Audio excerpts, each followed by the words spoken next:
Sister Charmaine Lindsay is going to come and talk to us about health this morning. Charmaine, welcome. It's a pleasure to have you.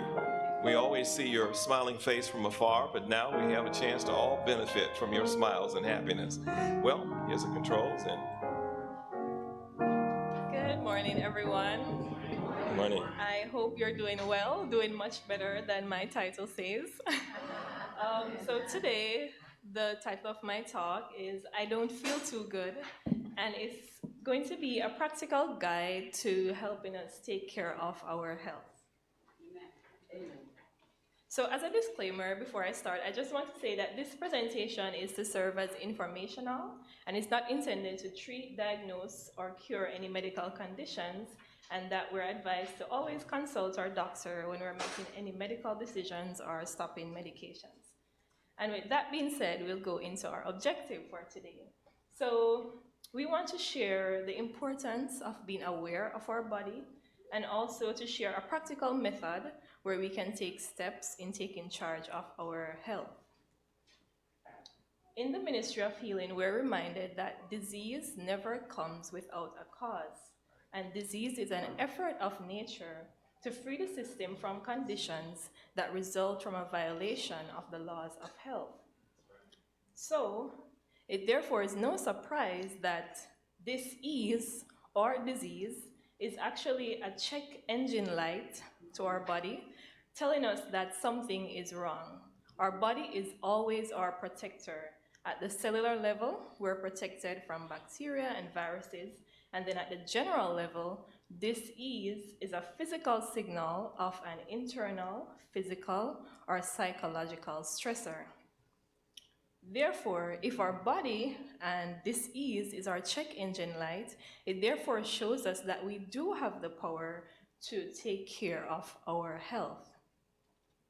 And this is important because research has shown that life expectancy is affected by our lifestyle, and chronic diseases like cancer, cardiovascular disease are largely preventable.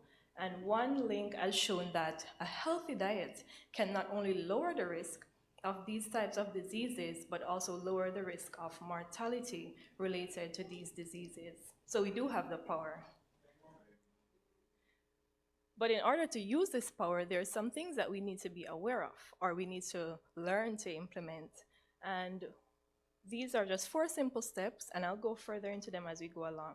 So one of the things that we first need to learn to do is to listen to our body. We need to become aware of what good function looks like and what bad function looks like, a day when we're feeling a little bit off to a day when we're at our optimum. Then we need to identify what may be the source of our dis-ease, and then discontinue those negative habits that contribute to this, and then introduce good habits that promote health. And one of the ways that we can do this is through the use of the laws of health, and then we can start looking at herbs or supplements that may further help us. So to show how we can do this, I'm going to teach us a method called the sync method. I did not come up with this method, so I want to give credit to a group of medical missionaries from Jamaica. They were the ones who I first learned this method from. It's pretty simple and anyone can use it. So let's say you came into your house one day and you noticed that your kitchen sink was all flooded, as shown here. There's water on the counter, there's water on the floor. Of course, after you've gathered your bearings from being shocked, you're going to want to jump to figure out what to do next. So if you see this, what is the first thing that you're going to do? Shut the water off, right? So that is correct. And that is the aim of this method. You want to observe your lifestyle, see the cause of disease before it becomes an illness, or in the case where illness has already occurred, to implement those things that will alleviate the symptoms and even help your body regain health.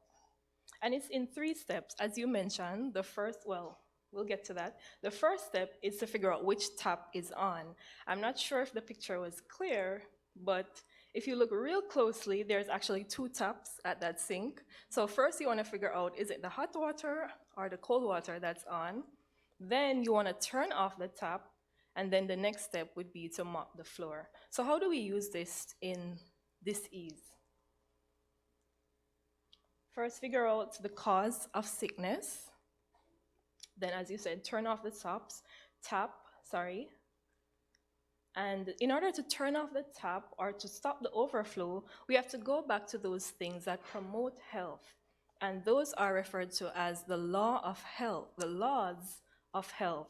And in the ministry of healing, we're told that these are pure air, sunlight, abstemiousness or temperance, rest, exercise, proper diet, the use of water, and trust in divine power, or as we often call them, new start. Then, after we implement the laws of health, then we can go to mopping the floor or introducing herbs and supplements. So let's use an example so that we can see how we can practically use this in our lives. So Pam will be our example person for today. Sorry if there's anybody here or if you know someone whose name is Pam. So Pam just found out that her high blood pressure is 139/89. This is in the range of high. And she happens to work early in the morning until late in the evening at her office because she's trying to make enough money to pay off some debts that she has. She doesn't have time to cook a proper meal, so during the days at lunchtime, she orders takeout, which happens to be fried chicken and fries. And when she's stressed out, she eats ice cream, and she's stressed out a lot, so you can do that math. And she doesn't sleep until 1 a.m. So what should Pam do? Well, step one, she will have to figure out what tap is on, what is causing her high blood pressure. And more than likely, the likely culprits are going to be lack of proper diet, not enough rest, no exercise, and she seems to be struggling with trusting God with some of the things that she's struggling with. So after she's figured out what is causing her high blood pressure, the next step is to implement those things that will reverse or alleviate her symptoms. And to do this, she'll have to implement the laws of health, or New Start, as it's commonly called, where the N is for nutrition, E for exercise, water, sunlight, temperance, air, rest, and trust in God. But she wants to especially pay attention to those things that were causing her high blood pressure, which was nutrition, and this is pretty easy to implement. It's not as complicated as we think sometimes. The best rule of thumb is to remember we need vegetables, fruits, carbohydrates, legumes, nuts, and a little bit of oil. And the more natural your food is, you're always good to go. It doesn't have to be too complicated. Exercise, walking, brisk walking is a great form of exercise. Rest and trust in God. But one that may not be as obvious is sunlight. And this is because research has shown that sunlight, or UV rays, is able to produce a chemical called nitric oxide. And nitric oxide, what it does is it dilates the blood vessels. And when you dilate the blood vessels, it allows blood to flow through your body easier. So sunlight is very good if you have high blood pressure. And they also use nitric oxide in the hospital setting to treat infants that have pulmonary hypertension. So God has already given us some good things, some great things to help us. And then, after she's implemented the laws of health, then she can go into using nature to assist her or to continue to nurse her back to health. And to do this, she can introduce supplements or herbs such as garlic. Garlic is very good for high blood pressure, as some of you, I'm sure, are aware. She can use it daily in her food. She can take garlic supplements. Flaxseed is also good, 2 tablespoons every day.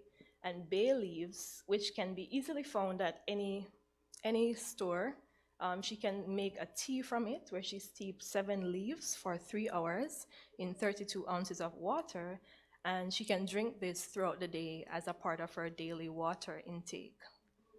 So, to go over the 3 steps again, whenever we identify dis-ease in our body, the first thing that we want to do is to figure out which tap is on, or what is causing this dis-ease.